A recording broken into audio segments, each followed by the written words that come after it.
નમસ્કાર કલમ યુઝ સમાચારની સાથે હું છું આપની સાથે પાયલ બામભણિયા। તો જોઈએ આજના મહત્વના સમાચારમાં। ઉધના પોલીસે ગુમ થયેલા 8 વર્ષીય બાળકને શોધી કાઢ્યો।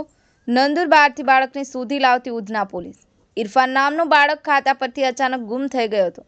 પોલીસે સીસીટીવીના આધારે કરેલી શોધખોળ સફળ થઈ। બાળક ટ્રેનમાં બેસી અને નંદુરબાર પહોંચી ગયો ત્યારે રેલવે પોલીસે નંદુરબારથી ચાઇલ્ડ વેલફેર કમિટીને સોંપ્યો હતો।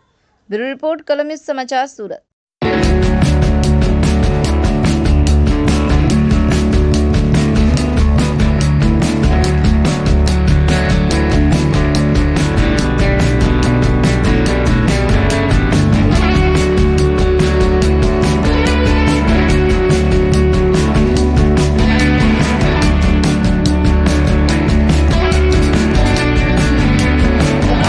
हकीम मियाँ। लड़के का क्या नाम है और कब ये निकल गया? इरफान ये निकला परसों दोपहर को 12:23। कैसे निकला था? बस काम कर रहे थे, काम करते करते जो है ये निकल गया। कुछ लेना था इसको, निकलते निकलते जो है सब चला गया उधर उधना स्टेशन के साइड में। फिर उसके बाद फिर हमने उसको ढूंढा, काफ़ी ढूंढने के बाद में नहीं मिला तो आकर के कंप्लेन किया तो यहाँ से सर लोग जो है तुरंत निकले, चारों तरफ जो है कैमरा चेक किए इधर उधर, यानी कि बहुत मेहनत की। वो मेहनत के बाद में जो है फिर दूसरे दिन सुबह से समझ लीजिए 5 बजे तक हम लोग ढूंढे, सर लोग सब साथ में ही थे। उसके बाद में फ़ोन आया कि ये लड़का मिल गया, फिर सर लोग और हम साथ में गए। कितने घंटे में पुलिस के ढूंढ निकाला बच्चे को? समझ लीजिए तकरीबन 24 घंटे के अंदर निकाल दिए।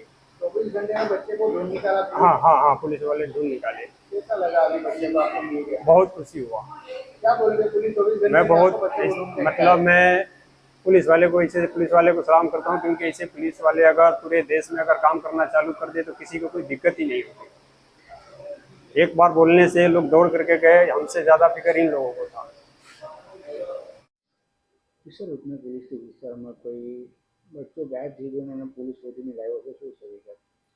ઉધના પોલીસ સ્ટેશન વિસ્તારમાં એક ભાઈ ત્યાં સિલાઈના ખાતામાં કામ કરે છે એ તેઓ લિંબાયત રહે છે। તેમણે પોતાના બાળકને 8 તારીખે ત્યાં લઈને આવ્યા હતા અને 10 વાગે તેઓ ત્યાં ખાતામાં લઈને આવ્યા હતા અને કામકાજ પોતાનું ચાલુ કર્યું હતું।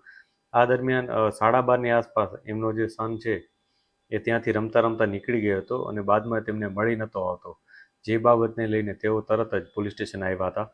પોલીસ સ્ટેશન આવી અને એમણે જે પોલીસને રજૂઆત કરી એટલે પોલીસે આ બાબતને ખૂબ જ ગંભીરતાથી લઈ અને એના ઉપર કાર્યવાહી શરૂ કરી દીધેલ અને ગુનો દાખલ કરવાની સાથોસાથ પોલીસે ત્યાં પોતાની અલગ અલગ ટીમો બનાવી હતી। એમાં 4 ટીમો બનાવી અને સીસીટીવી ફૂટેજ જોવાના ચેક કરવાના ચાલુ કરી દીધા હતા અને સીસીટીવી ચેક કરતાં કરતાં પોલીસને એટલી ખ્યાલ આવ્યો કે આ વ્યક્તિ, આ જે નાનું બાળક છે એ રેલવે સ્ટેશન બાજુ ગયો હતો। તેથી પોલીસ ત્યાં પણ પહોંચી હતી। ત્યાંથી તપાસ કરતાં કેટલીક માહિતી મળી હતી। સીસીટીવીમાં પણ જાણવા મળ્યું હતું કે તે રેલવે સ્ટેશનની અંદર જઈ અને કોઈ ટ્રેનમાં બેસી જાય છે, જે બાબતે વધુ ઊંડાણપૂર્વક પોલીસે તપાસ કરી હતી અને અલગ અલગ ટ્રેનનો જે ટાઈમિંગ્સ હોય એ પ્રમાણે લોકોનો પણ સંપર્ક કર્યો હતો।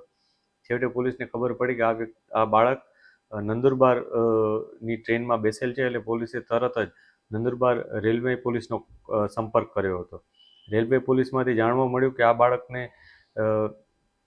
ત્યાં આવ્યું છે એટલે એ લોકોએ તેને ઉતારી લીધું હતું અને આ નાના બાળકને તેઓએ ચાઇલ્ડ વેલફેર કમિટી નંદુરબારને સોંપી દીધું હતું। ઉધના પોલીસ ત્યાં પહોંચી હતી તત્કાલ અને નાના બાળકનો કબજો લીધો હતો, એનું ચેક કર્યો હતો, એથી એને કોઈ ઈજા કે અન્ય કોઈ તકલીફ પડી છે કે નહીં એ પણ પૂછ્યું હતું। જે એકદમ સહી સલામત બાળક મળી આવ્યું હતું, જેથી પોલીસ ત્યાંથી લઈ અને તેને પરત લઈ આવ્યા હતા પોલીસ સ્ટેશન અને એમના મા બાપને સોંપ્યું હતું। આ સાથે સાથે એના મા બાપનું અને બાળકનું પણ કાઉન્સેલિંગ કરવામાં આવ્યું હતું કે ભાઈ એ આવી રીતના નહીં કરવું જોઈએ, એને શું ધ્યાન રાખવું જોઈએ, કોઈ પણ કંઈ સમસ્યા થાય તો શું તકેદારી રાખવી જોઈએ, એ તમામ બાબતે બાળકનું અને એના પરિવારજનોનું કાઉન્સેલિંગ પણ કરવામાં આવ્યું હતું।